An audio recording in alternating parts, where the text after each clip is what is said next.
He separates. He's to the 20, to the 10, to the 5. Touchdown, Florida State.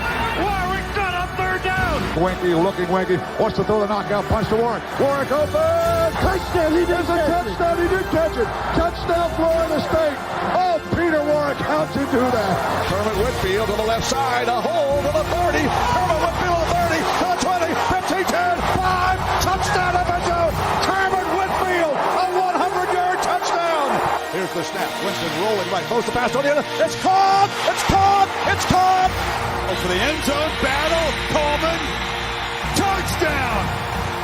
We're doing it for everybody. We're doing it big all over the country, all over the world.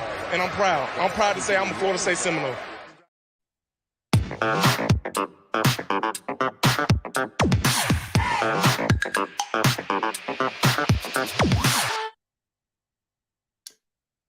Hello, everyone, and happy Wednesday evening. It is the Garnet and Old V Drive. No inside info, no contacts, no problem. The V Drive is a weekly solo show that I do without my co-host Ryan, just to kind of get some thoughts out of my head, which I refer to as the V Drive. So that's where that comes from. And just I want to thank everybody for joining us at Fishweir Brewing Company last week. If you happen to have been there, and if you weren't there, try to make it a point to go if you are in the Northeast Florida area. The next time we're going to be there is for the Wake Forest game on October 28th, and that is at Fishweir Brewing Company in the Murray Hill area of Jacksonville, Florida. So let's get right to it. I had posted some things when I posted the show. I had some ideas on things I wanted to talk about tonight, and it was centered around masks, mistakes, and motivation. And so I want to spend a little bit of time looking back on the BC game, and I know we're all tired of talking about that. We want to look ahead to Clemson, and we are. I mean, trust me, I'm ready. I'm ready for that game to happen. I think the team is ready for that game. But I want to look back on some of that because, you know, as that game played out and not playing out the way we all thought it would, there was a lot of, you know, as normal, there was a lot of hand-wringing. There was a lot of very extreme anxiety going on in the fandom, social media, whatever it is, whatever social media outlet you are involved in, Facebook, Twitter, TikTok, you name it. People were all up in arms about that game. And I was too. And then I went back and watched it a couple times since then. And there are definitely some troubling things from that game. One of the things that is troubling, that we'll get to a little bit later, is the running game. But let's just start out. Let's just start out with the masks, right? So if you are familiar with My Cousin Vinny, this is a great scene from that movie where Vinny is basically had to go get a ridiculous suit to wear to court, and he had to get that because the normal clothing store was shut down because everyone had the flu. And so that was the statement. The whole store got the flu. Right now, I'm not saying that the whole team got the flu. I mean, that's not true. I mean, that would be a cop-out to say that. But there are enough outlets out there after the fact. Like, they're not going to talk about that ahead of time because they're not supposed to, right? But after the fact, there's a lot of information out there that there were many players wearing masks, and there were many players that were not feeling well. And so, is that an excuse of why, you know, you almost, you know, give the game away? I don't know that it's an excuse, but it's definitely plays into the way that game played out, in my opinion. So, you know, consider this. Consider you have the flu. Us normal people that are not, you know, 6'4", you know, 280 pounds. And you've got the flu and you call into work, right? And you're not feeling so well. Or maybe you work from home, right? You get a little bit of work in and then you decide that it's time to go lay down on the couch for a while. Human beings here, right? When you are not at your best, when your energy is lacking for whatever reason, whether it's, sickness or injury or whatever, you're just not going to play your best game. And if you get enough people that are in positions that are important in the two deep, then you're going to run into issues with that. So let's talk about how that kind of escalates, right? And I don't know, I don't have any information on specific people having the flu. But let's just take for example that one of the linebackers is not feeling so well. One of the starting. So your energy is down, and you've got to get out there and put it forth as much energy as possible. But you're not going to be able to do it for a full 60 minutes. What ends up happening then is you're going to have to the coaches are going to have to sub in people in the game plan that maybe are not, supposed to get that many reps. Maybe they're not ready for that many reps, right? For whatever reason. They're too young, they don't know the playbook, what have you. So it's not just about the players that we're not feeling well. It's also about how that escalates into other pieces having to be deployed to cover those bases, and maybe those pieces aren't quite ready for prime time. And you can look back and you can say, well, wait a minute, Boston College is terrible. They're not great. They are not great, but they are a Division I team. They are all on scholarship. Their coach is a decent coach, if not a good coach. And this was, their biggest game, right? Think about this: the red bandana game, home game. They're all fired up about that, and you've got the number 4, number 3 team coming in to play. The motivation levels are very different in that scenario. And, as fans, we expect these players to be up for every game. Any podcast you listen to, I'm not breaking any news here. Any podcast you listen to, any reporter you listen to, any coach you listen to, we can all say that the team should be up every week at 100%. Not going to happen. Just the way you're not up every week, every day at your job. You're just not. You're human. So you bake into that the fact that players are also not feeling well. Bake into that the energy level is down. And you already assume you're going to run this team out of the gym. And okay, so let's hold on to that for a second. They were about to run that team out of. And even with all the things that were happening to the negative, they still put together, what was it, a 28-point run. And they were up 31-10. And then mental lapses. So they think they've got this thing in the bag, and then they don't, right? There's a fumble.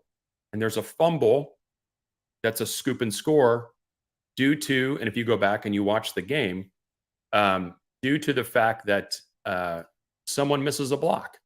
Keon Coleman misses a block, or maybe he doesn't know exactly what he's supposed to do there.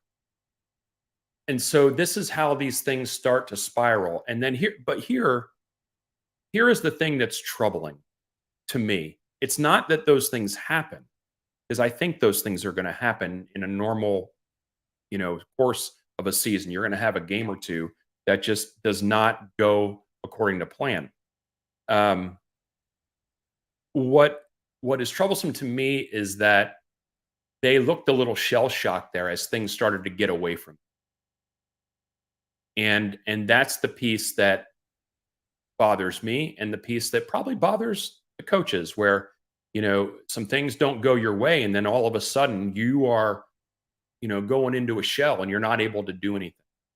So whether it's the fumble, the squib kick, we don't fall on the squib kick. We just did not put them away, and we allowed them to come back into the game.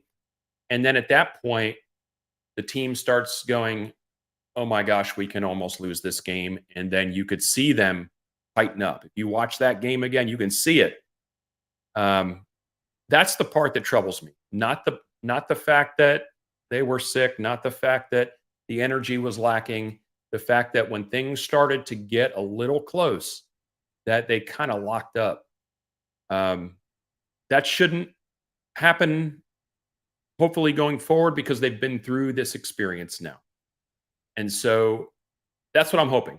I'm hoping the coaches can look back at this and say, hey, what happened in that game is an abnormality, and we're going to make sure it's an abnormality because you've been through it already and you know what it feels like and you know what it's going to take for us to get through this so we don't have happen what happened last time. You hear him say this all the time. It's better to coach problems and mistakes out after a win than it is after a loss. And we were very close to a disastrous game there. And I'm glad it didn't happen. So, think about it. We're still 3-0. In August, if you would have asked anybody in the fandom, would you love being 3-0 going into the Clemson game? Every one of you would say yes. You would be ecstatic about it. Now, that's not knowing anything that played out with those 3 games, right? But then just because of what happened in this past game, I think it's good. It can end up being a good thing where the team looks at that and finds some motivation if they even need any for this game. They got to lock in. Clemson has won 7 in a row. That kind of domination over Florida State is not normal. And there are only a couple teams that have had runs like that against the Noles. And so I'm pretty sure they've got Clemson high on the mind. I don't believe there's a lack of focus on the team.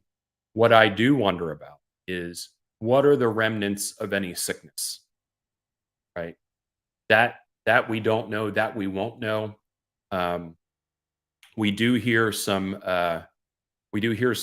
reports that some of the guys that have been hurt the last few games, there's a possibility that they might be back for this next game, which I think is super important. If you look at the things that have caused us, like when we talked before this season started and said, this team's offensive firepower the ceiling is through the roof. But we haven't seen it, right? We've seen like fits and starts of that. And the main thing we have not seen is the running game. Part of that problem is, like we talked about on the show before, is that teams are gearing up for Florida State's bread and butter, which is counter. They're gearing up for that. We went and adjusted that in the LSU game and was throwing a few different wrinkles in that game to get the running game going. But now we've got a couple of offensive linemen that have been out. So when you look at the running game, maybe not doing what it's supposed to do, there are a couple pieces in play there. And I think that has to do with some of the injuries we've had on the line. So, part of my B drive tonight is to, kind of compartmentalize that BC game and understand that there are reasons why things like that happen. Luckily, the reasons didn't result in a loss. There are reasons. Hopefully, we get a couple guys back this week. Hopefully, the sickness has kind of made its way through the team, or at least through, the more primary players that may have been not doing so well in this past week. And we start to, lock in and focus in on the task at hand. There is no lack of motivation for this game. Let's all be honest. So they have to hone in on that and make sure they correct the mistakes from this past week and play, in my opinion, if they play, a B- game, they're going to win. They're going to win this weekend. If they play an A game, they're going to dominate that, in my opinion, just because of the types and depth, the types of players and the depths that they have and the depth that they have. So all that being said, let's and I know I'm having some video problems here, so Somebody pointed it out to me. Thank you so much. So if my face tends to lock up, understand that I know that that's going on. One of the things that I brought up a couple months ago, actually, before the season even started, was related to, we were also excited about the offense, um, how dynamic it could be. And one of the things that I brought up long ago is that I just hope that it doesn't become this kind of scenario where we have so many tools at our disposal that we're not efficient at any of them. I think that's a little bit of what's happening. I think that, the team, the coaches, Jordan, who knows? I think the coaches are kind of guilty of this too, to a degree, is like, well, Toafili hasn't gotten the ball yet. Let's get it to him. And it's more of a, let's make sure the guys get let's make sure the guys are getting the ball to them, more from a let's satisfy everybody rather than let's go win this game. I think we're guilty of that. I think the coaching staff is guilty of that. I think Jordan is guilty of that as far as going through his reads. If you go back and watch this past game, several opportunities for Jordan to take a much easier throw that would have resulted in a first down or more. And he chose, deep shots. He chose shock plays. So what does that mean? Is he doing that on purpose? Is he doing that because he's being told to do that? Are they doing that as a setup for this week? I think all those things are in play. Of all the things I say the coaching staff is guilty of, and maybe not taking Boston College or taking them too lightly, where they figure they can just do whatever they want, like not respecting the opponent, not respecting the team. One thing I do know is this coaching staff will have some things ready for this game, and they will have things not only ready, but they will have maybe shown things earlier in the season that they've kind of hidden for a while. I think all those things are true. So do not fret about the Boston College game. Now, if this weekend we see the same kind of things, then we have to kind of reassess and go, you know what, that's just kind of who this team is. But I don't think that's going to be true. I think that this weekend is going to prove to be a good weekend. I do think Florida State's going to win this weekend.